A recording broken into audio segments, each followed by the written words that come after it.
The immanence of the transcendental. Verse number 28.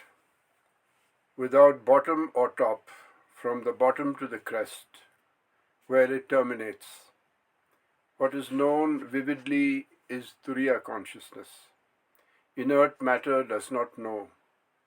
Having understood this, know that what is said to remain in between is not knowledge. Commentary. The self was defined in the last verse as pure awareness, which is born of itself and remains concealed in total darkness. This leaves us with the impression of two distinct entities, a darkness which doesn't know anything of itself, and a knowledge which fully knows that it knows. When we consider our individuated being, we can see this dichotomy there very clearly. What we have is some knowledge of certain things of a certain kind and to a certain degree. In the world of form, our vision extends to the horizon, and there it stops. We cannot see what lies beyond the horizon. If we fire a rocket into space, we can follow it with our eyes for a certain distance. Then it vanishes. We can see things of decreasing size until they become less than a dot. Then we can use a microscope to follow a ways further. If something becomes still smaller, we can no longer see it. Thus, there is a spatial limitation to our knowledge of things. Our range of vision of forms in space is delimited. If somebody reads out a passage of Arabic or Chinese or some other language with which we are not familiar, we can hear the sound just fine, but the words don't have any meaning for us. If we put together the lexicons of all the languages of the world, we would not know even 10% of the various articulated sounds used by our fellow beings, let alone the various kinds of sound symbols other animals make. In the world of names also, our knowledge is very limited. Again, if we look into our own past, we have only a faint idea of what we did only yesterday. Most of the details are forgotten. Generally, the farther in the past we think of, the more we will have forgotten. And when we look into our program for today, we have only a vague idea of what we are going to do, who we might meet, and what we might talk with them about. So there is a circumlimited time span in which our consciousness operates. To those of us who have traveled about, our spatial limitations are all too apparent. So we can see that we are limited in the fields of name and form, as well as temporally and spatially. In theology, the existence of God is argued in terms of cause and effect. Everything which is an effect should have a cause. The world is an effect, and its cause is God. We know the relationships between certain simple causes and effects, but we come to an impasse when we try to push back to primary causes. So when we ask what caused God, we won't be able to answer. If you say God came by itself, then why have a causal theory at all? Then you can say the world came by itself also. The theologian will abandon the causal theory altogether at this point. When we come to ultimate questions, we really don't have any certainty. Up to now, we have covered the limitations inherent in time, space, name, form, cause, and effect. Furthermore, if we examine the knowledge we have, it belongs either to our fivefold sensory perceptions, our recollection of memory, or to a composition we make out of concepts. This is why Schrödinger called the world a construct of percepts and concepts. We have 5 sense organs. Therefore, we know 5 kinds of qualities. If we had 10 senses, we would know 10 kinds of qualities. From this it is evident that these 5 qualities do not exhaust all possible knowledge. Our sensory knowledge is only a projection of the properties of our sensory system, a projection that is made by the individuated being. I like to compare the individual to a common insect, the spit bug. The spit bug is very tiny, smaller than a coriander seed. All the time it spits out a kind of foam all around itself. When you go for a walk in the morning, you can see its spittle all over the leaves and grass. It looks just like spit, but if you examine it, you will find this tiny bug concealed in it. Like that, individuation goes on spitting out constructs all around it. The tiny, fearful ego continually spews forth clouds of obfuscation in order to conceal its sense of insignificance. But its delusory images of glory appear to be no more than unwholesome excrescences to passers-by. This is also what the single cell of the fertilized ovum is doing. It goes on spitting out more and more cells until it becomes a fetus. Then the fetus becomes a child and the child a grown-up. We are still creating spittle all around. We spit out potentials. Those potentials in us can be actualized at any time. Our daily wakeful experiences are expressions of motivations which lie buried in what is spewed out of an original program. If we believe the geneticists, we come to this world with our blueprints in our chromosomes in the original cell. Then the program is copied over and over, proliferating itself into a multicellular body. Within every cell is the same blueprint. There is a coordination between one cell and another because of the homogeneity of the plan. We are equipped with a system that is self-agitated. If light passes into us, we are agitated in a certain manner. If a sound vibration falls on us, we get agitated in another manner. We react in other ways to the agitations of atmospheric pressure or the pull of gravity, for instance. We can even see simple illustrations of this in protozoa. Imagine a creature like a microscopic fish with no fins, a tail, and a head with no eyes, only a rudimentary nerve, where an eye might later evolve, which can be agitated when exposed to light. When light falls on it, it jerks its head end and moves away. When it bumps into another object, it caroms off in another direction. Our own behavior, even though it seems very complex, is in principle the same. A kind of agitation in response to a certain stimulus. Agitation in one field alone, when recorded, can fill volumes. More agitation produces more and more encyclopedias. We have already filled volumes upon volumes of encyclopedias, lexicons, histories, and geographies. All the various elaborations of agitation, sensory agitations, agitations of the brain system, such as recall of memory, composition of memory and dreams, and various kinds of glandular secretions, creating panic, and by which you become angered, frightened, or harmonized, by which you feel love or empathy. All these are just magic created by some elaborating secretions.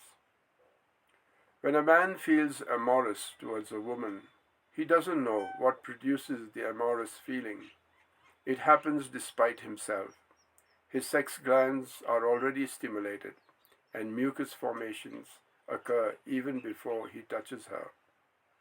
The woman can also have a similar secretory function in her, just at the thought of a man. It may be only an idea, but the idea can produce liquids and chemicals. The bodily system is such a wonder.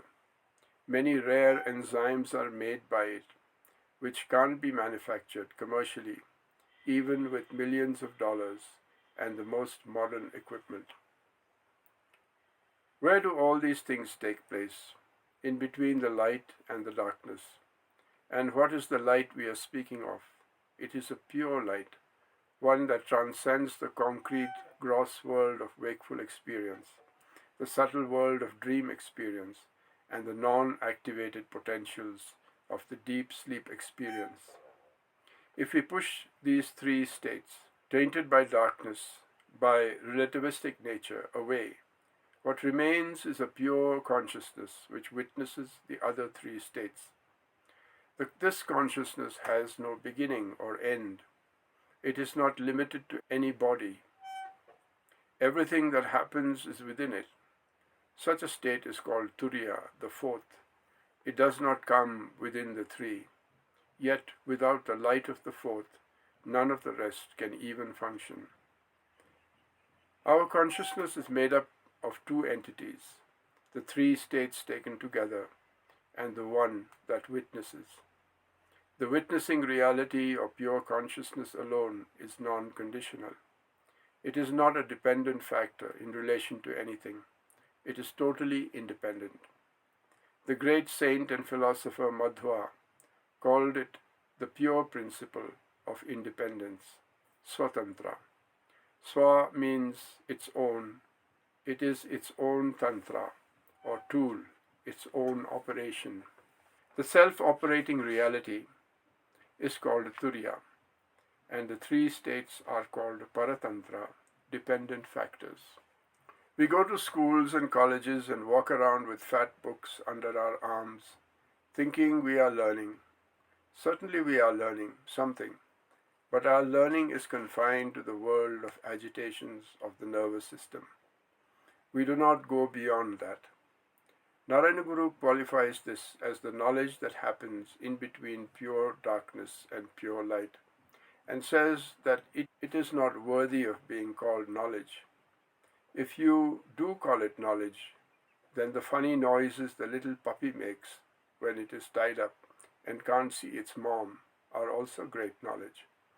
We have only refined that agitation or excitement or dissatisfaction more elaborately. Once upon a time, earlier scientists thought they were getting definite knowledge with absolute certitude. Then came along some sober people with more honest minds like Einstein and Heisenberg, who said, wait, don't go that far. What we know is only from the standpoint of this individuated being who is using his senses and mind. All that we have to work with are data born of our sensory perceptions and our ability to calculate. This is understanding of a personal nature. We are unqualified to answer fundamental questions. Bertrand Russell calls this piecemeal annexation of our impressions. That's all. Narayana Guru says it is what we articulate when we sit in between light and darkness, and that this is not the real knowledge we seek. So where do we turn when we wish to seek definite knowledge with absolute certitude? This is the point where the need arises to transcend the triple states of deep sleep, dream, and wakefulness. How do you know you have transcended? There comes a new clarity in the form of a transparency of vision, where you see through the past, present, and future. Your vision is not checkmated by any frontier. It is a frontierless vision. It is not confined to name and form. It does not come under the category of cause and effect. We cannot say it has a beginning or an end. In fact, words that we use and thoughts that we cerebrate are all of no use. This is the realm of infinite silence into which we can merge, where the present faculties, which are very useful to us, become of no use. Now we come to a very difficult situation where we must go around a curve, so to speak, in our understanding. All the conditionings which we have so far called learning are no better than the salivating of Pavlov's dogs. All the rewards and punishments which you have had so far in the form of education help you only to salivate when the bell rings. Don't you want something better than that? The Ishavasya Upanishad says that those who rejoice in avidya, ignorance, live in darkness, but those who rejoice in knowledge live in even greater darkness. Then it goes on to say that those who know the secret of the world of ignorance transcend death. To transcend death, we must thoroughly review the world of ignorance to which belong all the comedies and tragedies of life. An interesting exposition of this idea is given by the great playwrights of ancient Greece and later by Shakespeare and Shaw. It is well worth knowing the secret of ignorance, but if you are indulging in that ignorance, you live in the darkness and are not benefited by awareness of it. Most of us find ourselves oscillating somewhere between total ignorance and absolute enlightenment. What I try to do for one who is caught between these two worlds is to give a secret hint that you go to the zoo only to marvel at it, not to get behind the bars. Perhaps one day a friend goes to visit the zoo and does not return. When we go to find him, he has gotten into one of the cages and is putting on a performance. We say, "Why are you here?" He answers, "I am experiencing the zoo." "Stupid man, come out. We sent you here only to have a look at the different animals in their cages, not to join them." He says, "I am experiencing it. Give me a banana." And he becomes another monkey. We can only pity him and give him a banana and come away. Another friend went to a department store to buy something. He found so many things to buy. It was very interesting. Soon he was spending all his time there. I asked him to come away. "You went there only to make some purchases. Enough, come out. Your real nature is somewhere else." But he always found one more interesting thing to examine. A compassionate man called Buddha once came and said, "Come out of this world of ignorance." A few people came away with him. Then along came another compassionate one. Unfortunately, he was in another part of the world. When he said, "Come out," people became angry and nailed him to a cross. They said, "This is how we come out." Still, compassionate people return again and again and ask, "Please, enough of this zoo business. Come out and be free." So it is very important to know how you are ensnared and how to get outside of it. And the free translation of verse 28 is as follows: "That which has no beginning and no end, and clearly sees everything from bottom to top, is Turiya, transcendent consciousness. The other extreme is the inert body, which has no knowledge. That which appears to exist in between, articulated as the output of cogitation, is ignorance."